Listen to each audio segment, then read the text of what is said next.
ជំរាបសួរសិស្សានុសិស្សទាំងអស់គ្នាហើយបងប្អូនទាំងអស់គ្នាថ្ងៃនេះលោកគ្រូមកចែករំលែកបន្តិចអំពី Tab ORM បាទតើអីទៅជា Tab ORM Tab ORM គឺជា Popular Open Source Object Relational Mapper មកពីពាក្យថាមកដែលគេសរសេរអក្សរកាត់ថា ORM ហើយវា support ទាំង TypeScript ហើយនិង JavaScript ដើម្បី map object oriented code to relational database អញ្ចឹងមានន័យថាវាធ្វើការជាមួយ TypeScript ឬក៏ JavaScript តែពីច្រើន TypeScript វា clean ជាងហើយដើម្បីអនុញ្ញាតឲ្យយើងទំនាក់ទំនងជាប្រភេទ relational database អញ្ចឹងដើម្បី allow ឲ្យ developer ហ្នឹងគាត់ធ្វើការដោយផ្ទាល់ជាមួយនឹង database ជាមួយដូចជា ProSQL MySQL ឬក៏ MongoDB ហើយដែលគេអាចប្រើប្រាស់ជាខ្លះហើយវាដូចជាយុទ្ធសាស្ត្រមួយជាការតាក់តែងមួយក្នុងការសរសេរកូដល្អជាង raw SQL ពាក្យថា raw SQL ដូចយើងសរសេរ query បែបនេះ select ផ្កាយ from user ហ្នឹងហ្នឹងហៅ raw SQL ហើយដល់ពេលវាល្អជាងបែបនេះដល់ពេលដែលល្អជាងគឺគេសរសេរតែបែបនេះទេបាទអញ្ចឹងវាប្រើតែ method find អញ្ចឹងទៅគឺវាបានអញ្ចឹងពាក្យថា support ទាំង both active record ហ្នឹងមានន័យថាតកតងជាមួយនឹង entity ហ្នឹងវាមានស្អីនៅក្នុងនឹងឧបមាអញ្ចឹងទៅនេះបាទនេះគឺជា entity អញ្ចឹងយើងបង្កើត entity អាហ្នឹងឲ្យគេថា both active record ហើយចំពោះពាក្យថា data map per pattern ហ្នឹងគឺសំដៅទៅលើការ clean ការ architecture clean layer គឺគេប្រើទម្រង់ជា repository អញ្ចឹងទៅអញ្ចឹងវាជំនួយយើងប៉ុណ្ណឹងហើយយើងមើលថាបើសិនជាយើងដោយកូដយើងបើអត់យើងអត់ប្រើ without Tab ORM វាបានតែគ្រាន់តែយើងសរសេរពីច្រើនសួរថាខុសទេវាមិនខុសទេគ្រាន់តែបើជាធំគេត្រូវការ Tab ORM វា clean ជាងមុនហើយវាកាត់តែវាលឿនជាងមុនអញ្ចឹងនៅពេលដែលយើងប្រើ Tab ORM យើងគ្រាន់តែប្រកាសតម្លៃ user ហើយយើងគ្រាន់តែប្រកាសuser repository ទេហើយយើងអាច find បានបាទអញ្ចឹងមានន័យថា you work with JavaScript or TypeScript object instead of writing the actual query អញ្ចឹងបងអាចមើលបានហេតុអីបានយើងត្រូវការ Tab ORM កលឹមនេះគឺជាកលឹម without Tab ORM ដែលយើងសរសេរ actual manually យើងសរសេរដោយ raw ដោយច្រើន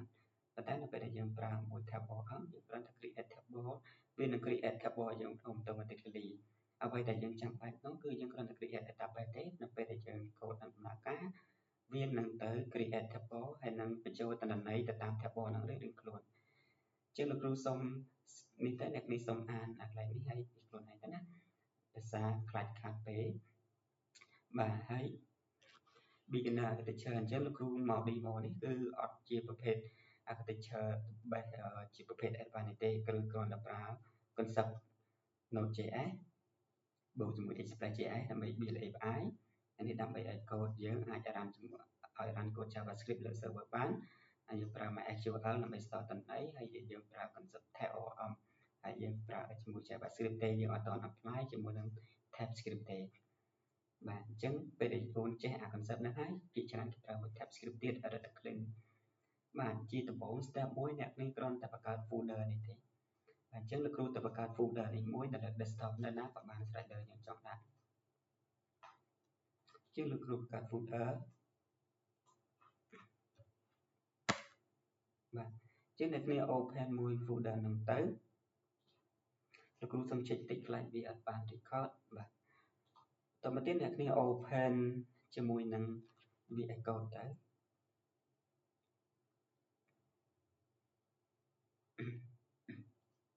បាទបន្តមកទៀត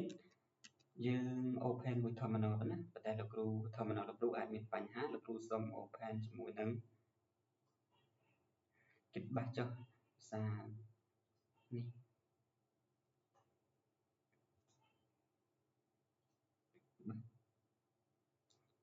អូខេអញ្ចឹងលោកគ្រូចាំនឹងឲ្យ file នេះទៅបងអូនជា PDF បងអូនអាចបើកមើលហើយធ្វើតាមវីដេអូនោះបាទអញ្ចឹងលោកគ្រូបង្កើតបាន folder ប៉ុណ្ណេះហើយយើងចូលទៅហើយយើងគ្រាន់យើងដឹងយើងគ្រាន់តែបាយ command នេះទេដើម្បី initialize បញ្ជី node ហើយបងចុច enter ទៅវានឹងទៅ create file package.json ឲ្យយើងមួយបាទបន្តមកទៀតយើងគ្រាន់តែបាយ install package ដូចជា Express នេះដើម្បី build API នៅ SQL ជាអ្នក store តំណែង Tab ORM គឺជាអ្នក តែយើងនិយាយមិញហ្នឹងហើយអានេះគឺជាដើម្បីឲ្យ entity ឬក៏ tab ដំណើរការបាទអញ្ចឹងយើងវាយប៉ុណ្ណឹងទៅដាក់ចូលទៅក្នុងលោកគ្រូសូមលុបនេះចោលបន្តិចអានេះតែអញ្ចឹងបាទ folder មិនគឺជាកិច្ចការងាររបស់កូនសិស្សអញ្ចឹងលោកគ្រូសូមលុបចោលបិទចោលមិនមែនលុបទេតែឥឡូវនេះវាជាថ្មីលោកគ្រូវាយ comment ហ្នឹង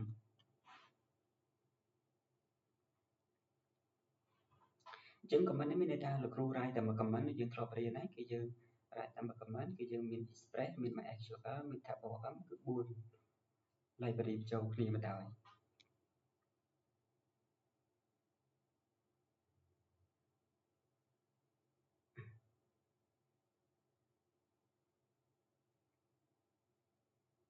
ជាងនៅពេលដែលវាដើរអស់វានឹងខ្ញុំឃើញកន្លែងនេះហើយនៅកន្លងវានឹងមាន dependency មួយឲ្យយើងឃើញនៅ4 library ហ្នឹង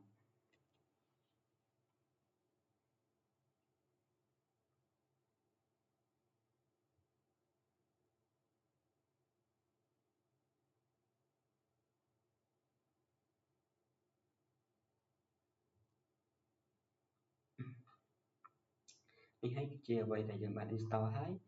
បន្តមកទៀតអូនចូលទៅមើលបន្ទាប់គេហៅថា data structure នេះគឺជា data structure នេះមិន clean ពេកទេបាទអញ្ចឹងលោកគ្រូបង្កើត file app មួយបន្តមកទៀតលោកគ្រូបង្កើត file datasoft.js បន្តមកទៀតលោកគ្រូបង្កើតជា folder entity បាទហើយនៅក្នុងហ្នឹងគឺមាន entity user ជាអ្នកដាក់រចនា table structure យើងបន្តមកទៀតយើងគ្រាន់តែចូលមកដល់នេះយើងទៅ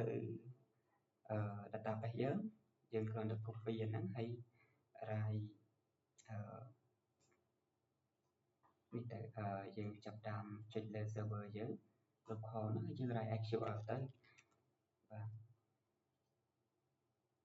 បាទអញ្ចឹងបន្ទាប់ពីហ្នឹងបានហើយលោកគ្រូមាន database ត្រូវហើយបាទអញ្ចឹងអត់បានបង្កើត table បានបង្កើតអីទេអញ្ចឹងនៅក្នុងentity នេះវាដូចជា model អញ្ចឹងគេបាទអញ្ចឹងយើង copy ដាក់ចូលទៅក្នុងហ្នឹងតែ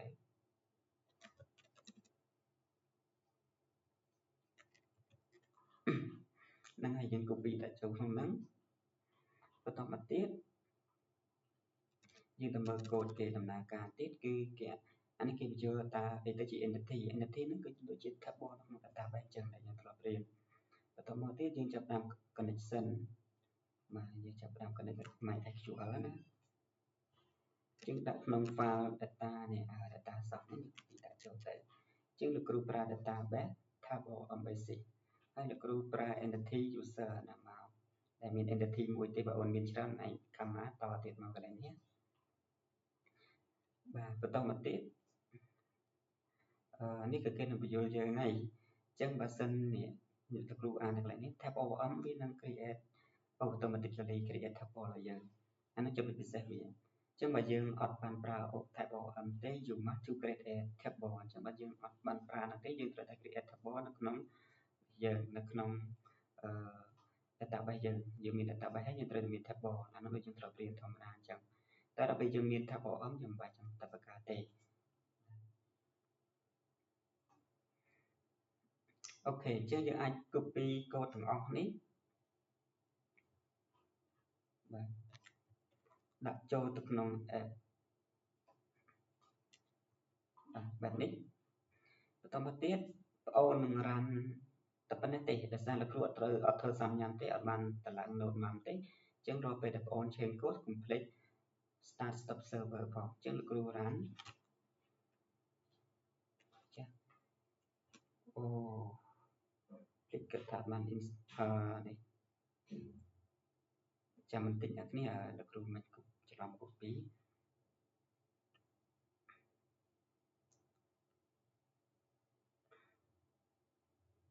អូខេ line ច្រើនដែរនឹងប្រហែល line ដែរអត់អីបាក់ទេយើងអាចបើកនេះថ្មីគេបាត់ថ្មីចុះកុំឲ្យចាំយូរហើយយើងបើកគេបាត់ថ្មីទៅបាទយើងអាចគ្រាន់ run comment ថា node.app.js ទៅគេបានហើយយើងនឹងទៅ run port ណានេះ port ប៉ុណ្ណេះយើងអាចបើកមួយ postman វានឹងចេញបែបនេះបើសិនជាវាមានតំណែងតែបើអត់ទេគឺអត់ទេតែអញ្ចឹងលោកគ្រូសុំតេស្ត API មួយ postman អូនចង់តេស្តមួយអីក៏បានលោកគ្រូបង្កើតជា collection មួយជា plan collection ចុះហើយលោកគ្រូ rename collection ហ្នឹងទៅជាបាទ tab om basic ក្នុង tab om basic ហ្នឹងលោកគ្រូបង្កើត folder មួយតាក់ទងជាមួយនឹង user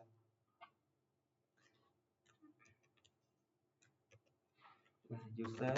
ក្នុង user ហ្នឹងលោកគ្រូត្រូវតែមាន request API មួយជា request ចឹងមកហើយបងប្អូន copy ដាក់ចូលទៅបាទហើយបងប្អូនអាចដាក់ថា get user ចឹងទៅចឹងយើងប្រើ method get ចឹងយើងចុចមកតើវាបានទេបាទគឺអត់មានទេដោយសារហេតុអីគឺយើងអត់មានទិន្នន័យទេបន្ទាប់មកយើងទៅ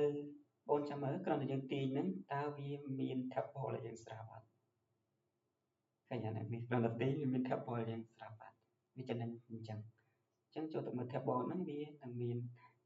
column ហ្នឹងហើយវាអត់មានទិន្នន័យទេចំណុចពិសេសវាកន្លែងហ្នឹងហើយលោកគ្រូទៅចាប់តាម create endpoint ដដែលហើយលោកគ្រូបង្កើត create ជាប្រភេទបែបនេះដែរនេះជាងយើងគ្រាន់តែដូរ method ប៉ុណ្ណេះនៅក្នុង